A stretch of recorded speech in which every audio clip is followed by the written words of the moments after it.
Hi guys, I'm really excited today to take you on a little tour of my primary Canvas page. And what I'm going to be doing is I plan on making 6 videos today. And the focus of those videos is going to be to show you how to use Canvas and how it can be used in a primary setting, especially. Being kindergarten, I have been thinking of ways to make it very primary friendly and kindergarten friendly. And I know a lot of us took trainings and things like that and came out of it like, wow, how do we adapt this for our youngest kids? It is absolutely possible on Canvas, and there's some really amazing things that we can do on Canvas, even with our youngest pre-K, kindergarten, first grade learners. I am by no means an expert. I've only been using it for about 2 to 3 weeks now, but there's some really awesome things that I'm going to show you today. This first video is just going to be kind of a tour of what I've set up so far in our district. Obviously, we don't know if we're doing e-learning or in the classroom or if we're bouncing back and forth. So it's all in development still. But my intention is to specifically target ways that we can make this primary and elementary friendly for our kiddos. And it absolutely is possible. And there's some really amazing things that I'm going to show you in subsequent videos. I'm going to show you how to make buttons for your page, how to build a home page, how to link outside sources and course sources. We're going to talk about what the difference between linking and embedding is and how to embed even those Bitmoji Classrooms if you have those and Google Slides things. I'm going to show you a lot of really awesome online resources that I've found. This will in no way be encompassing everything that Canvas can do. Even in 6 videos, that's not going to be possible. There is so much. But we're also going to go over how to make assignments and quizzes on Canvas primary friendly and elementary friendly. And it's absolutely possible to do. It just takes a little bit of time and a little bit of tweaking, and hopefully this will help. Right now, this video is just going to be an overview of a lot of really cool things that I've found that we can do with Canvas. I'm going to show you how to do a couple little things along the way, but it's just going to be an overview, not meant to overwhelm you, but just to show you all the possibilities and what can be done to make it friendly for our youngest kiddos. So we're going to go on a little tour through. And again, it's not going to be in how to do everything that's on here. It's just going to show different things that we can do with Canvas. And then every other video after this, I will specifically show you how to do the things that you're seeing on here. All right, so I've logged into Clever and I'm going in through Canvas.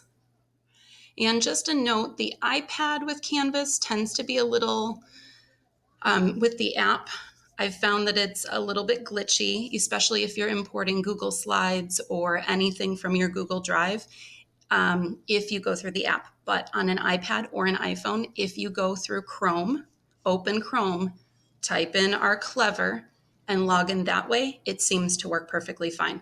But that's something that's going to be have to told to our parents also if you're using those types of things. All right, I don't have any published courses right now because I don't have any kids enrolled to me. So right now I'm in what's called the sandbox, and I made a cute little cover for mine that says welcome to Ms. Backstrom's kindergarten class, virtual learning. And in the buttons video, I can show you how to do that. But this is just practice stuff that I can import into an actual class when one is assigned to me. All right, so what you're seeing on the screen right now is my view. This is not exactly what the kids are going to see when they log on. It seems like a lot over here and a lot over here, okay? But in a second, I'm going to show you a student view of what it looks like. And if you notice over here, all of these links, when you log on, they will always be there for you. But if you notice those little eyes crossed out, that means that I've disabled those things for my students. Because as a kindergarten teacher, having all of these links that they can click on and go all different places is an absolute nightmare to me. So what I did was I disabled them, and it looks as though the district has added something new, which I actually have to remove. So I'm going to show you how to do that. Well, first I'll show you my student view, and I'll show you what I mean by the kids won't see those. And you can click on the glasses that says student view, and it'll show you exactly what your kids see. All right, so if you notice on the side, much cleaner over here. Okay, like I said, the district must have added this today because it wasn't there yesterday. So I'm going to leave student view, and I'm going to show you how you can clean up your desktop and remove any of them that you do not want your kids to see and have access. Click on settings, go to navigation, and right here, you're going to have two boxes. If you've done nothing to it, you haven't done this process, you're going to have a big top box and a really tiny little box at the bottom. My bottom box, these are all the things that I've disabled that the district has put on for us to use on Canvas. So it's a lot of things that I know my kindergartners are not going to use. Some things that I know they will use, but I chose to put those links in a button with a picture rather than on the side with just the word. Okay, so I want the home button to always be there. That home button is how they're going to get back to their home page anytime they need to. Announcements, I think, are really important for parents, especially if you're doing e-learning, throwing announcements on there when things are due, anything that's coming up, Zoom meetings, things like that. Any changes to the schedule. So I left that there. If you want to take something out, like this Legends of Learning, I don't want to be there. I'm just going to drag it down to the bottom, and I have to go down and click Save. Okay, if you don't save it, it won't actually do it. Okay, so now when I look over here, now everything is crossed out except for the home button. Okay, so I can go back home. And now I see that everything's crossed off except for home. So when I go to my student view, which is over here with the glasses, I'm going to see that nothing is over here for them to click on. So they are just focusing on the things that I've put on my homepage that I want them to do. Okay, I'm going to leave student view for a moment and come back and show you. The student view is really awesome because then you can see exactly what your students are seeing, and you can also make sure that you've turned on everything in your course so that they have access to it at home. Okay, so we have our homepage, and this homepage I set up for my kids with buttons, and the buttons are the little pictures in the middle that tell them where they're going. Each button is linked to either an external source like Mayan, Boom Cards, Clever and iReady, Starfall, those are all things that are going to open up a new tab for them. They're going to go to the Starfall website, or they're going to go to the Mayan sign-on page, or Boom Cards, or the Clever sign-on page. And then the rest of my buttons here are linked to things that are course links. So things that I've made, pages that I've made. And as a kindergarten teacher, I'm thinking the way my brain is working right now is rather than doing modules, and I'll show you what that is later. Rather than do modules for me, I think I'm just going to link pages so they can just click a button, get to the page, click a button, get to the next page, that type of thing. But I mean, everyone has a different thought about how to set it up, and any way you plan to do it is fine. But this page is set up for if I'm using this in the classroom or for homework resources. This was not intended for e-learning. I have a different page that I set up for e-learning, and I can show you where that is. Make sure you're not in student view, click on pages. It's going to stay right on your home page. You need to then click view all pages. Okay, and this is a list of all the pages that I've made. If you haven't done anything in Canvas yet, you're not going to have anything there. Okay, so this is my e-learning page in case we are doing e-learning. It looks a little bit different. My thought was to set it up by Monday, Tuesday, Wednesday, Thursday, Friday. That's their work. And then classroom was going to be like center activities, things that they can do. And then just office hours for parents that can set up Zoom meetings with me or phone calls and things like that. And a calendar at the bottom for all their past assignments. Okay, so my thought was Monday, they click on it, and this is just an outline. I have nothing in here, but I've just set up the page. I was thinking we'll tell what the objective is, and then next to it, either there's going to be a video lesson where I'm teaching the kids a lesson on the computer, they're going to have a book to read, a poem, some sort of activity, some sort of website to visit or article, or a Zoom link for a meeting with me for that subject area at that time. Okay, so I don't have anything else in there right now. That's just my thought. If we are doing e-learning. And that could change if it doesn't work out. I don't know. It's just kind of playing around with it. All right, so I'm going to go back home. and I'm going to show you some really awesome things that we can do to make it friendly for kindergartners. Some awesome websites we can integrate and embed in here, some resources that are just amazing for online learning that I've found so far. And this is by no means a comprehensive everything you can do. There is so much in Canvas. But before we start, I want to show you something really, really awesome. If you click over here on the help, you can find the guides that will answer all sorts of questions for you, any question that you have. But what I found to be really, really helpful was the live chat Canvas support agent. If you click on this button, it's going to open a live chat and someone will come on. The first time I had a question about something, someone was on there immediately and was able to answer my question within about a minute, and I was ready to go. Another time I went on there and asked a question, and it took about 2 minutes for him to come on, but not a big deal. So it's pretty immediate support with any question that you have about how to do something in Canvas. So that live chat Canvas support is amazing if you're stuck. Okay. So let me go back to how we can make this really friendly for kids. First of all, by making buttons with pictures on them. And I'll show you how to make buttons in the next video. You can add a picture of a book. They know that that's the story time link. They're able to click on it. They know this is Starfall. They know exactly where they're going depending on the picture that I put on it. Okay, so let me show you one. All right, I'm going to go to student view because I want to show you what the students would see when they click on my story time. And now I chose to do a Bitmoji Classroom for mine. Again, the iPad's a little bit glitchy. If they go through the app, they have to go through Google Chrome. They have to, or else all your videos and your links are not going to work if you're using anything from your Google Drive. Okay, but if students go into story time, and now this absolutely can be done without a Google Classroom. If you are a Bitmoji Classroom, if you are saying, I do not want to make a classroom, that is perfectly fine. And in later videos, I'm going to also show you ways that you can make this exactly the same information, exactly the same things without the classroom. I just thought it was kind of a fun and interesting way to add it. You can add your own voice. I just love to read stories with you. I hope that you enjoy the ones that I picked this week. Okay, you can add directions. Click a book to hear the story. Okay, you can add stories. Okay, so when they click on that one, it's going to pop up. Boys and girls, welcome back for a story today. And today we're going to read one of my favorite stories called Chicka Chicka Boom Boom. Okay, so you can add all sorts of things on there. And let me move this over here so you can see. And this is done in Google Drive. I just love to read stories with you. You can also add, if you have projectable readers, you can import them into Google Slides, and you can put readers on there for your kids.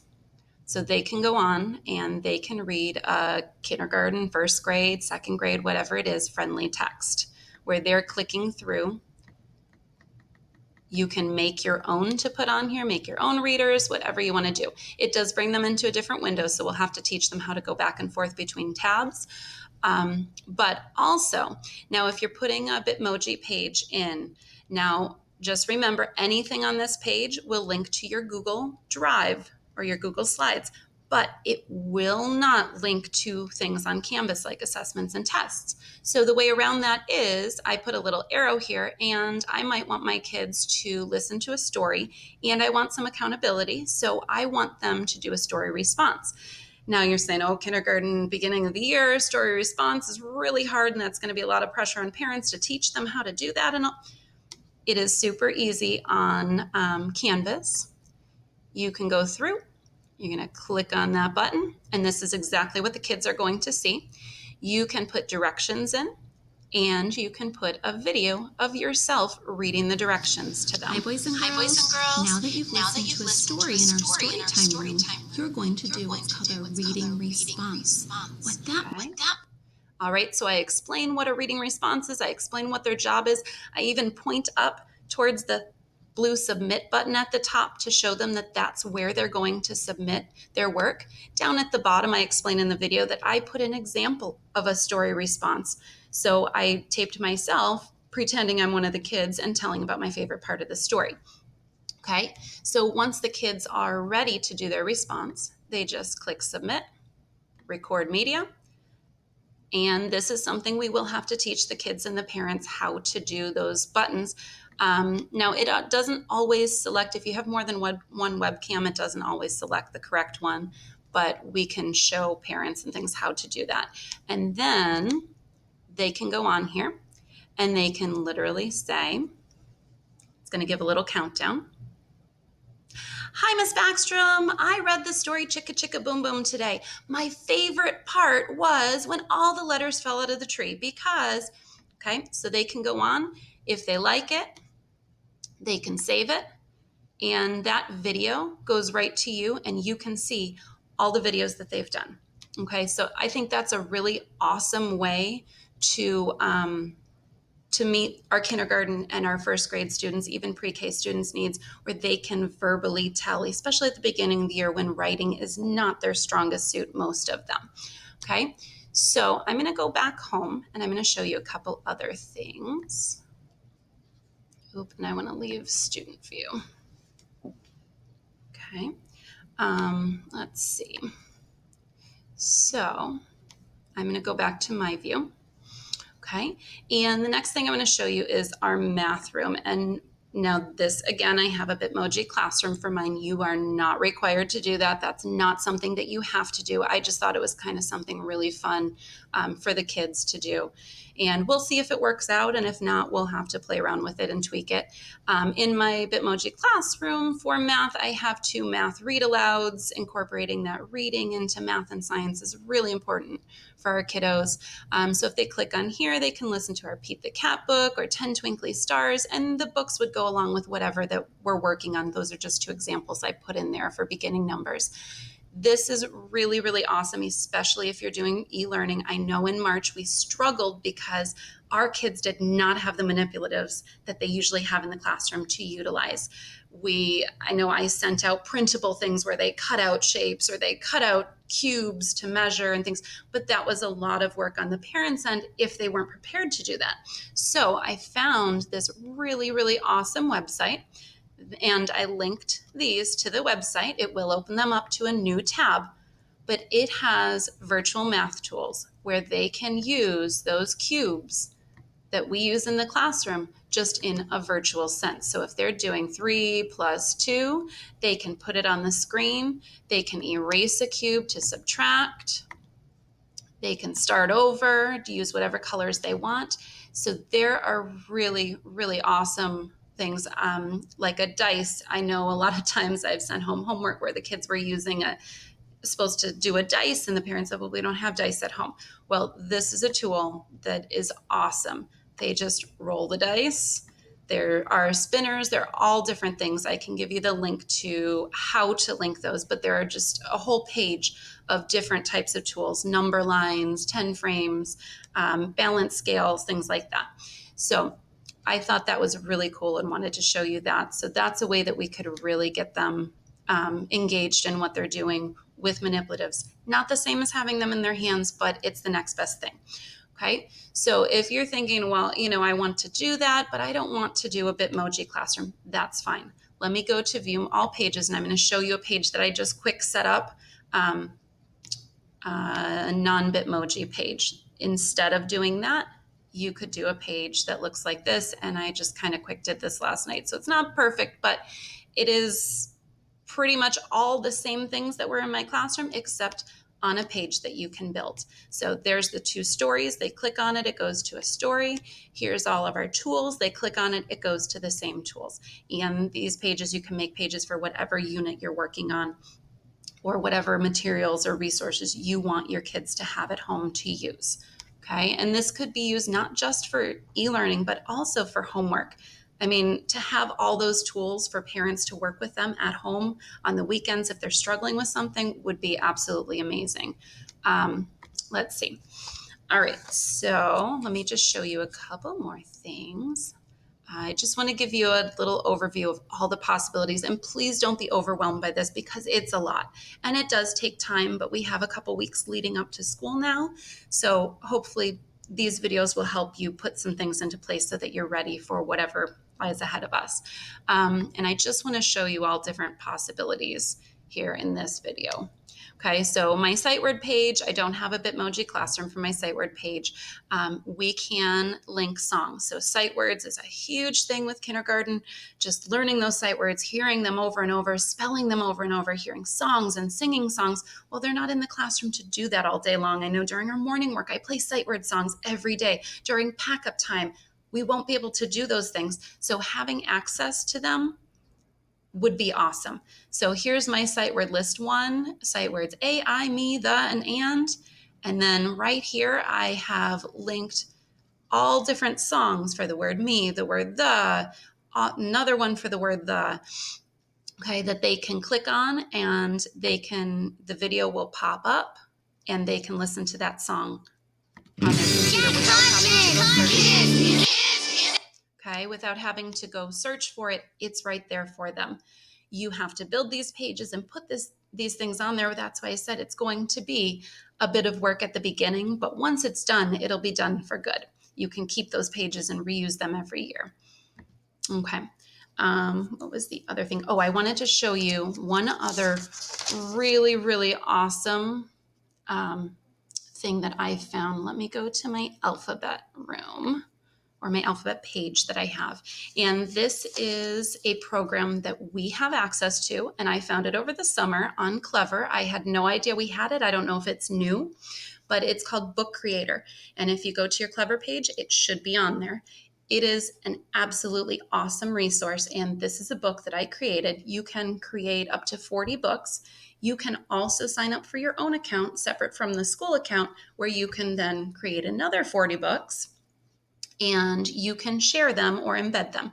So this is a book that I created this summer, knowing that we're not going to be in school, some of us, and even if we are, we're going to be wearing masks. The kids are going to be wearing masks.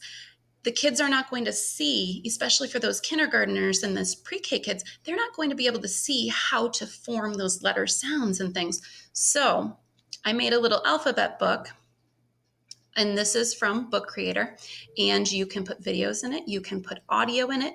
You can import videos however you want to build it up. So I did letter pages for everyone, and it seems a bit silly, but I took a video of my mouth making the sound so that they can see those sounds being formed and they can hear it. So if I click on it, D says D says D. D. And of course, it's not going to play. Hold on. Let me see if I can play a different one. Let's see.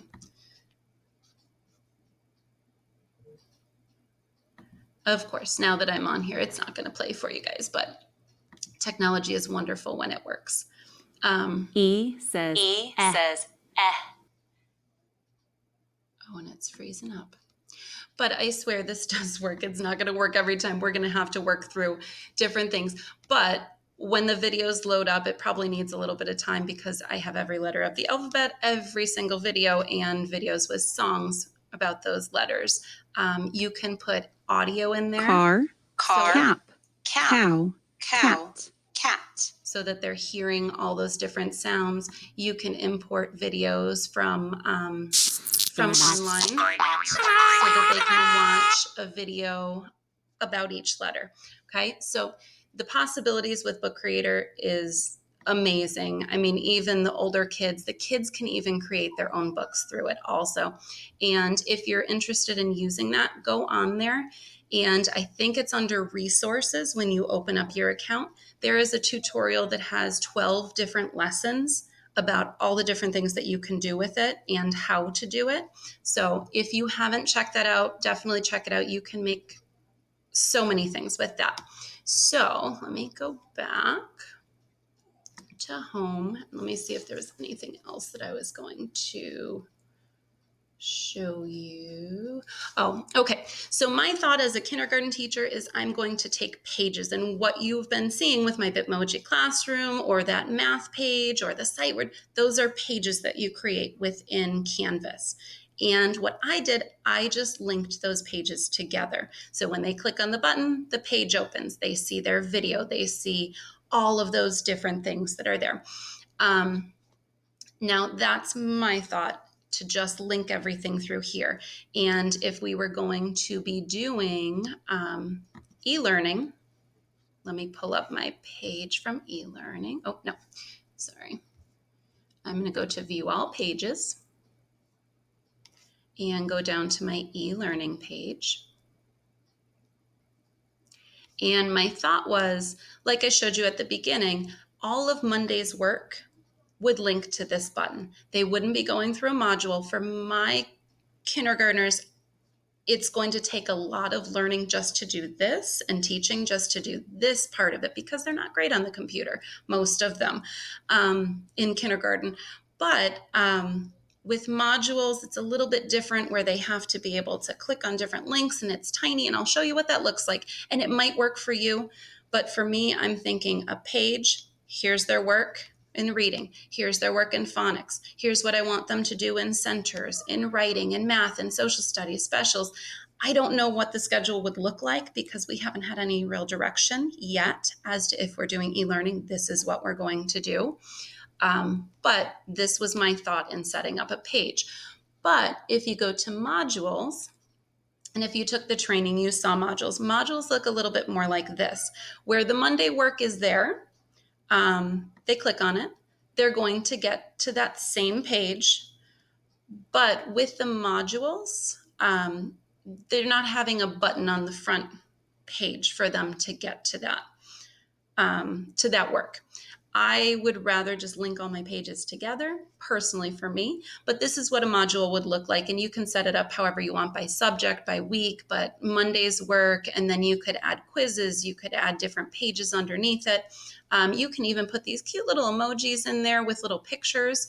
I was thinking, if I did this, maybe Monday would be blue, Tuesday would be green, that type of thing. And to put the emoji in, by the way, a quick way to do it, when you're typing in your title, you just do your Windows button and the period, and your emoji keyboard will come up, and there's a whole bunch of things that you could put on there to cue the kids into what they're clicking on. Just me personally, I would rather do the buttons with the pictures on them and linking pages together. But there is no right or wrong way to do it. I hope this was helpful. And again, there are so many other things, and I'm going to show you a lot of really great things as we go along in these videos if you watch the next ones. I think the next video that I'm going to make is how to make buttons. So if you want to make a button with pictures on it or without pictures on it, there are really quick and easy ways to do it, and then there's more complex ways to do it, as with everything on here. I'm also going to show you in a video how to build a homepage, like you see here, how to link buttons in the course and externally, building a course page.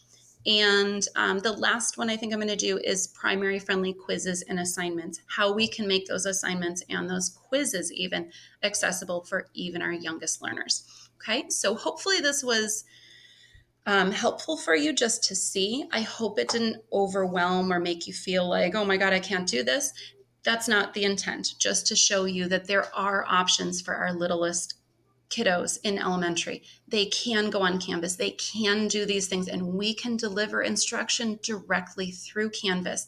We don't have to have as many external sources and be scrounging around for ways to get a lesson to the kids if they can't meet live. There are recording capabilities on here where you can record an entire lesson for the kids that they can access right on the computer. So I thought that was, I'm excited about using Canvas. Yes, it's going to be a lot of, even when we make it elementary and primary friendly, it is going to be a lot of training on the front end, but it's going to give a lot of rewards later on with the amount of resources and things that we have for parents and for students. Also on my homepage, whether I'm doing e-learning or not, right down here, I'm going to put how-to videos for my parents, how to troubleshoot, how to navigate Canvas, a video on how to record a lesson. Even though I give those directions in there, sometimes parents get a little confused, the kids get a little confused and need a little bit more direction. So this will be a place that they can go to get directions on how to do things that they're having trouble with. And if I have a lot of parents saying, oh, I just don't understand how to do this or do that, that would be a video that I would make and throw on there for them. But those are just my thoughts. I am by no means an expert in this. I've only been working with it for about 2 to 3 weeks. I'm sure there are so many other things that I'm even going to cover in these 6 videos. But I am here to help you in any way that I can. Hopefully this shows you that we can do this for our elementary kids. We can use this program. It's going to be a little work on our end to start off, but it will really help our kids, especially this year when a lot of their learning is going to be done at home or could be done at home. All right, so hopefully you join me for the next video on how to make buttons and banners for Canvas, and I'll see you next time.